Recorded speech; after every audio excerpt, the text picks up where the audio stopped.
name is Heather Thomas, James Smiley, Sukai Sun, Casio Travisi, and Carlos Cesaro.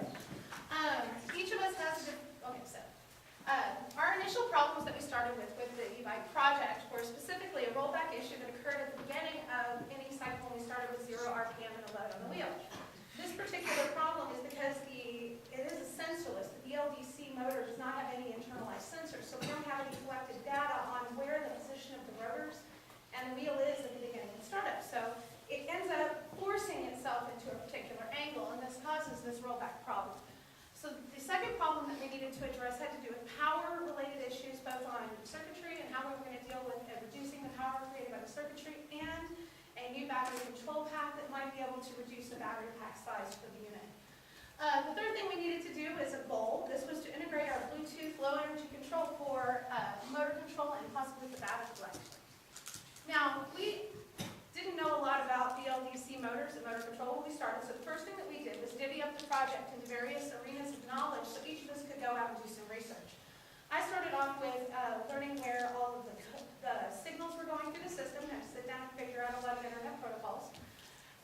James ended up being the one in charge of our Bluetooth setup and trying to understand how we were going to integrate that control setup into our system. Sukai actually was the PCB, and we do have a PCB that we have completed that actually will be functioning and on display this afternoon. And Casio was in charge of motor control algorithms and understanding exactly how that motor control was going to be used. And Carlos got to write the code, programming algorithms and all of that, controlling GPIOs and knowing exactly where these signals were going to be utilized within the system. Once we had broken it up and we all actually gained little bits of knowledge that we needed to start back in, we started testing various TI solutions.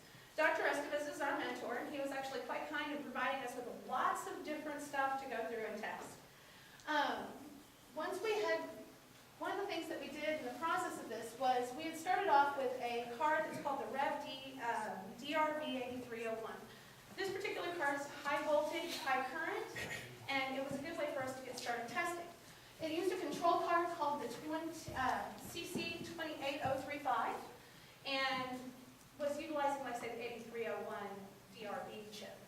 Now, what we did is we took a newer, upgraded version of the DRV chip, 8301, and we made that talk to the control card or MCU microcontroller unit, the CC28035. What this succeeded in doing for us was not only allowing us to integrate the Bluetooth chip that we were using, the low-energy Bluetooth chip that many of you guys saw in the recam example when we were in here a while back, but it also allowed us to really designate where our signals were going and how we were going to need to control the bike to be able to take care of the rollback issue.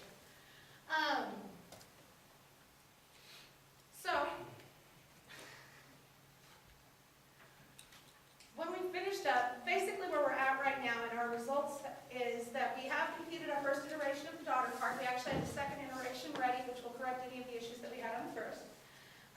Which means that at this time we can control the motor with the computer. We can actually control it with an algorithm by unplugging it in certain situations.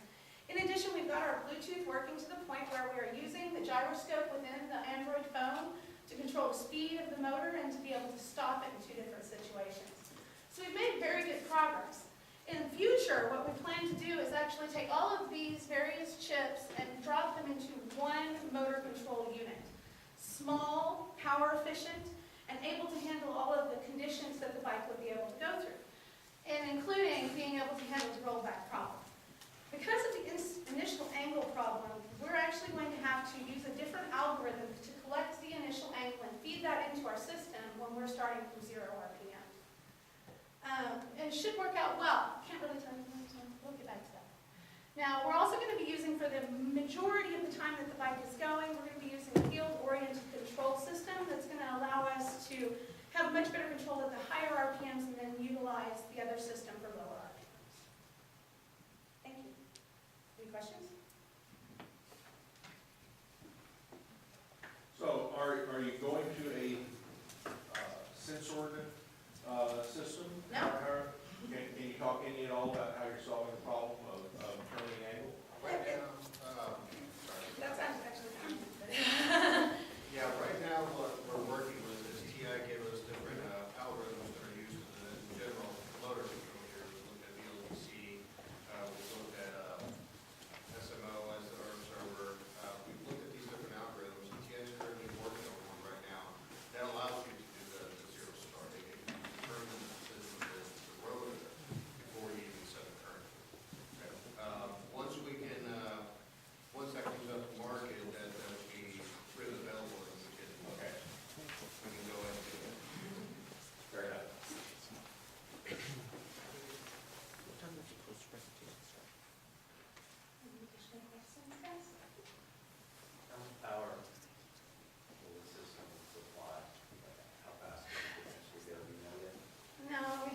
actually the exact, part of the thing is, we've been looking at the battery that we got, the LiPo. It gives us all the current that we can want, we still just don't quite get the potential out of it. I think we're gonna end up having to use 2 battery packs to get enough voltage potential out of it to really make our system work properly.